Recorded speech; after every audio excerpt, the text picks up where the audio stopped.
అసలు మనం చూసుకున్నట్లయితే డెమోన్ పవన్ లాస్ట్ టైం మనకి రీతు చౌదరితో కొంచెం మ్యాన్ హ్యాండ్లింగ్ చేసుకోవడం జరిగింది. రీతు చౌదరిని పట్టుకొని మంచం మీద తోసేయడం జరిగింది. ఇది చూసినప్పుడు మీకు ఏమనిపించింది? అది సంతోషంగా స్టోరీ లేదు. మీరు చెప్తున్నారు అది వినిపించుకోవాలి. ఈ కామెడీ హేవల్ అన్నారు. అంటే వినిపించుకోకపోతే ఒక అమ్మాయి మీద అట్లా మ్యాన్ హ్యాండ్లింగ్ చేసుకోవడం కరెక్టే అంటారు. అంటే అది గమనం ఏంటంటే నిర్వాహక అనుకో సరిపోయింది. అది దానికి ఫలితం ఇస్తే రాగలేదు.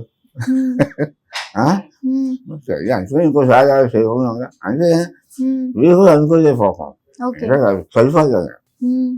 అదే చూస్తూ చెప్తూ చేయకపోతే వేరే అనుకో సరిపోయారు. అంటే నాగార్జున ఫలితం ఇస్తారు అయిపోయింది. ఇప్పుడు వాళ్ళు ఉన్నారు హ్యాపీగా ఉన్నారు. అసలు చాలా మంది ఇప్పుడు రీతు చౌదరితో రిలేషన్ పెట్టుకోవడం వల్లే డెమోన్ పవన్ ఇన్ని వీక్స్ ఉన్నాడు అని అంటున్నారు చాలా మంది బయట. సో ఇది నిజం అంటారా, లేదంటే తనలో ఆట టాలెంట్ ఉంది కాబట్టి ఉన్నాడు అనుకుంటారా మీరు? రకాలు చూస్తూ ఉంటారు కానీ వీళ్ళు టాలెంట్ ఉంది కదా, కష్టపడతారు, ఆడతారు, గర్వాన్ని తెలుస్తుంది. అది మాకు నమ్మకం. అంతే తప్ప ఎవరో గుర్తు పాడు చేస్తారు అనుకోని తప్పు. అంటే ఎలాగా అనిపిస్తుంది. ఏమన్నా ఇక్కడ ఉన్నారంటే అదే వీడి వాళ్ళు అయిపోయింది ఆడిపోయి అయిపోయింది అనుకుంటారు. అది ఎవరి టాలెంట్ వాళ్ళే.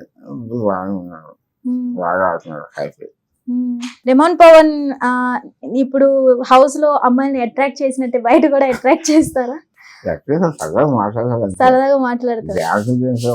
అంటే సాఫ్ట్వేర్ కదా సరదా చేసుకోదు, సరదాగా కూల్గా మాట్లాడతారు అంతే తప్ప అంత వేరే ఉద్దేశం వల్ల ఇంకా ఎలా పడితే అలాగే మాట్లాడారు. దీన్ని మీరు ఎట్లా తీసుకుంటారు?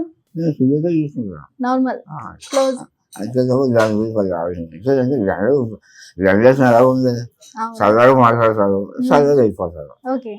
పూర్వం అయితే ఆడంబరంగా ఇంట్లో మాట్లాడేది అది అనుకున్నాం. ఇవాళ జనరేషన్ మారిపోయింది. పెద్ద కలిసి మరి చూసుకున్నారు, వెళ్తున్నారు, కాఫీ చదువుకున్నారు. ఈ సినిమాలు చూసి అదే సరదా అయిపోయాయి. దానివల్ల మనం కూడా పరిస్థితి పోతాం. నిజంగా మీరు గ్రేట్ ఫాదర్, మంచిగా అర్థం చేసుకున్నారు జనరేషన్, ప్రెసెంట్ జనరేషన్.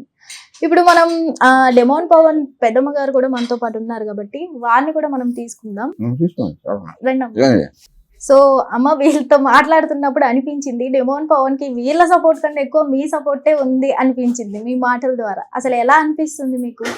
నాకు హ్యాపీ అనిపిస్తుంది. ఎందుకంటే మా పిల్లలు అందరు నలుగురు కలిసి ఉంటారు. మాకు నలుగురు పిల్లలు అనుకున్నాను తప్ప ఇద్దరు పిల్లల్ని నేను ఎప్పుడు భావించలేదు. మేము మాకు నలుగురు కొడుకులని ఫస్ట్ నుంచి కూడా అదే భావన ఉంది మాకు. ఎందుకంటే వీళ్ళకి ఏది వాళ్ళకి తెలీదు. ముందుగా మా చెల్లి కంటే ఏమీ తెలీదు.